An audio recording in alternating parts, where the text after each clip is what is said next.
So ito naman mga bossing, dito naman natin ang ituturo ko naman sa inyo is paano mag-interval para sa kung kailan kayo pwede mag change oil ulit ng inyong motor sa Bergsman. So ganito lang yan, buksan natin yung susian, switch natin, switch on, tapos yan, makikita nyo. Tapos itong adjust lang pindutin nyo, yung sa right side pindutin nyo yan, ilong press nyo lang. Ayan, lalabas na yung ano, yung magbi-blink yung interval oil change. Ito yung ano natin, interval kung ilang kilometer bago kayo kilometers bago kayo mag change oil. So sa akin nakaset lagi siya ng 1.5. Pwede niyo yung bawasan yan.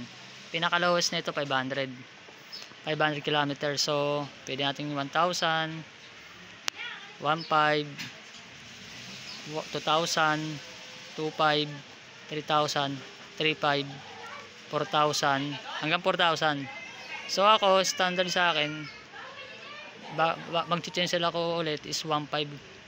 Yan ang ano ko, laging interval, yung baka 1,500 km na ako diyan ako ano mag-change ulit. Tapos lalabas yung oil change kanibawa ma-reach niya na yung 1.5, lalabas yung oil change. So doon na ibig sabihin na ano na yung 1.5. So pwede na kayo mag-ulit mag-ano diyan, mag-change oil. So ganito lang, nawala na siya, hayaan nyo lang yun. Pag nawala na yung blink, mag-automatic naman, hayaan na siya mag-blink.